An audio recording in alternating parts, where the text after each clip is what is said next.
الحمد لله يعني هذا المؤتمر اليوم يعني واستضافته في الأول مرة لها قيمة مهمة جدا، لأن يعني كانت في دول أخرى كانت سباقة وهي الليدنج في هالمجال، لكن اليوم إن وجود هذا المؤتمر المهم في أبو ظبي يعكس يعني البعد اللي وصل له اللي وصلت دولة الإمارات في هذا المجال، والإنجازات اللي تحققتها، لأن تكون مستضيفة ولا تكون يعني جهة مؤسسة ورائدة في هالمجال في تطويره محليا وإقليميا وعالميا. الأسطول يعني يتجاوز 200 باخرة الحمد لله فيها. يعني اسم موانئ أبو ظبي يعني يمكن يعكس أن الموانئ، لكن موانئ أبو ظبي الموانئ والأشياء المربوطة بالموانئ، الموانئ يعني البواخر، يعني في حتى المدن الصناعية، في العمليات اللوجستية، ففيها الربط من نقطة إلى نقطة، ربط كامل. هذا هي موانئ أبو ظبي اليوم يعني. يعني الاسم هو موانئ أبو ظبي، هو الأساس موانئ أبو ظبي، لكن موانئ أبو ظبي اليوم منظومة شاملة يعني تحقق الربط بين مواقع كاملة من النقطة ألف إلى ياء. والله يعني نحن نتكلم اليوم، نحن يعني في نمو مستمر الحمد لله، ودولة الإمارات يعني لها يعني بصمة عالمية اليوم.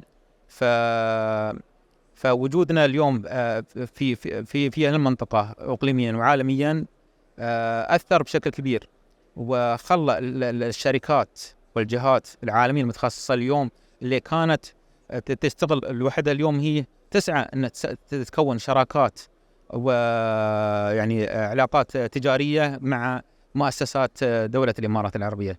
والله فيه يعني بعض توقيعات التعاون الموجودة وبتم الإعلان عنها إن شاء الله، لكن فيه يعني مشاريع جاية إن شاء الله في الأشهر الجاية كثيرة إن شاء الله بيتم الإعلان في وقتها، لأن يعني لها سرية في الوقت الحالي. الاستدامة يعني جزء مهم من مجموعة موانئ أبو ظبي، يعني يعني تجتمع يعني في المشاريع الجديدة اللي نحن اليوم نبنيها، دائما ترتبط فيها موضوع الاستدامة. فعندنا نحن عدة مباني يعني تكون يعني مبنية على الاستدامة كاملة. عندنا حتى هي المستودعات بالاستدامة، نحن نمشي حتى في تكنولوجيا وخطط في الاستدامة. عندنا تعاونات مع بتوجيهات القيادة الرشيدة مع الجهات مهمة وحكومية في إمارة أبو ظبي لها علاقة بالاستدامة وبالطاقة النظيفة. I'm really happy to be here in Abu Dhabi. You know, Abu Dhabi is a fast emerging maritime hub here in the Middle East, and I think it's a opportune time for IAPH to be held here. The World Ports Conference actually brings together about 600 to 700 people from all over the ports, and not just the ports, also from many maritime industries as well. So I think there's a good opportunity for us now to interact with the maritime industries here in Abu Dhabi and the Middle East. And as you know, a forum such as this is we hold it once every year. The last time was in Vancouver, but the subject of discussion is varied. A lot of issues are taking place today, but if you'll be following the discussions over the next 3 days, it's going to be a lot of emphasis on energy transition, digitalization, and also risk and resilience. And this is exactly what IAPH is all about. We have come up with this idea that these 3 areas must be given focus now and going into the future.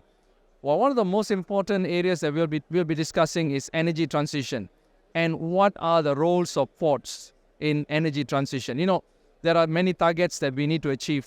If you look at the IMO recent decision by the MEPC of the IMO, they have set a target that we need to reduce 30% of fossil fuels by 2030 from the current volume that is being utilized as bunkers.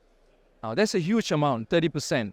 So how are we going to get this renewable fuel? So we are looking at maybe LNG as a transitional fuel, but a lot of discussion on ammonia as well as even methanol, even to a certain extent hydrogen. But really, we have not progressed on these fuels. There is production around the world, but the quantities are very limited. So for ships, we need to supply them in large quantities. So firstly, are fuels available? Are renewable fuels available? Okay, once they are available, what roles do ports play?